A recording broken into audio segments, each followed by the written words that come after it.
શ્રાવણ મહિનો ચાલી રહ્યો છે એટલે રોજ રોજ નવી નવી ફરાળી વાનગીઓની ડિમાન્ડ આવતી રહે છે. તો આજે આપણે કિચન સિરીઝમાં એકદમ મસ્ત મજાના ઢોસા બનાવીશું. આ ઢોસા એકદમ ક્રિસ્પી અને ટેસ્ટી થાય છે એટલે ખાવાની તો બહુ જ મજા પડે છે. બનાવી શકો છો. આ ઢોસા બનાવતા જરાય વાર નથી લાગતી.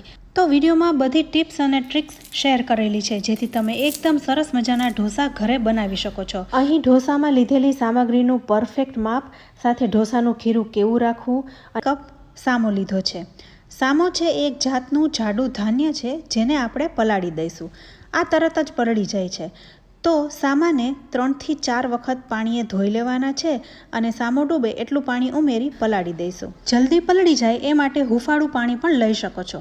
હવે 1 કપ સામા સામે 1/4 કપ જેવા સાબુદાણા લીધા છે. આ નોર્મલ સાબુદાણા કરતાં એકદમ ઝીણા સાબુદાણા છે જે તરત જ પલળી જાય છે. હવે તમારી પાસે ઝીણા સાબુદાણા નથી અને મોટા સાબુદાણા છે તો મોટા સાબુદાણાનો પાવડર તૈયાર કરી લેવો અને પાવડરને તમારે પલાળી દેવાનો. તો આવી રીતના તમે કરશો તો તરત જ પલળી જશે.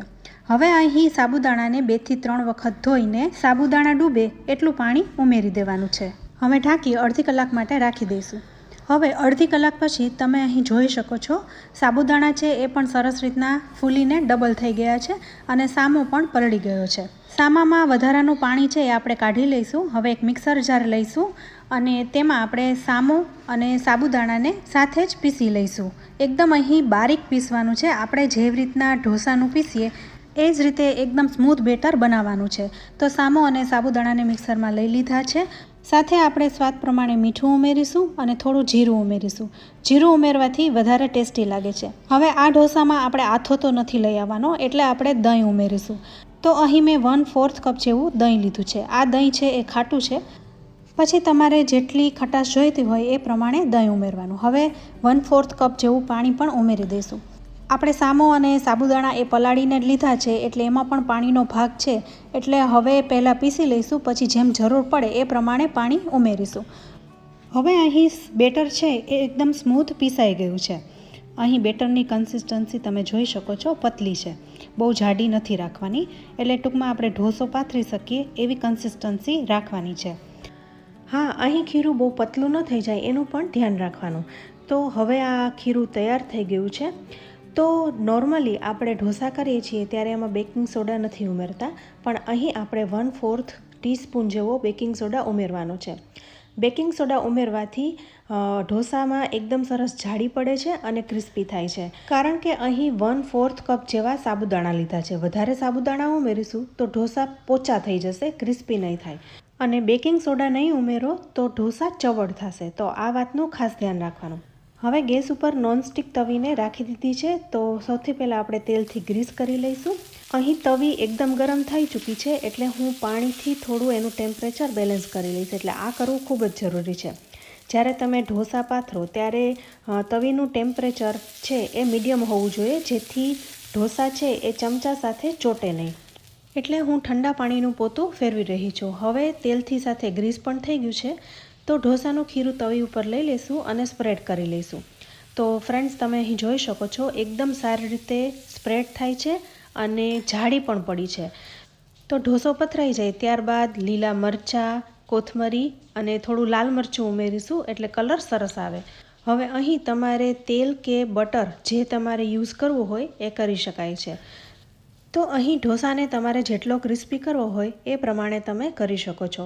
તો ધીરે ધીરે ઢોસાની સાઈડ ઉખડવા લાગી છે અને ક્રિસ્પી થઈ ગયો છે. તો ફ્રેન્ડ્સ જોયું ને કેટલો સરસ અહીં ઢોસો તૈયાર થયો છે. તો આ ઢોસાની સાથે તમે ફરાળી સૂકી ભાજી અથવા ચટણી બનાવી લો ને તો એકદમ ટેસ્ટી લાગે છે. હવે ફરી આપણે બીજો ઢોસો પાથરી લઈએ. તો તવી ખૂબ જ ગરમ થઈ ચૂકી છે તો ફરી ઠંડા પાણીનું પોતું ફેરવી લઈ અને તવીનું ટેમ્પરેચર ડાઉન કરી દઈએ.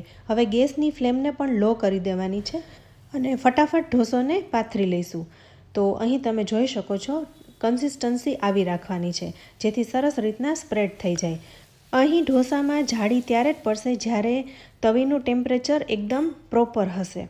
તો હવે ગેસની ફ્લેમ આપણે હાઈ કરી દેવાની છે. સાથે લીલા મરચાં, કોથમરી અને લાલ મરચું પાવડરથી ગાર્નિશ કરીશું. સાથે થોડું ઘી કે તેલનો ઉપયોગ કરીશું. હવે અહીં ગેસની ફ્લેમ હાઈ જ રાખવાની છે. તો ધીરે ધીરે ઢોસો એકદમ ક્રિસ્પી થઈ ગયો છે અને સરસ ઉકળી ગયો છે.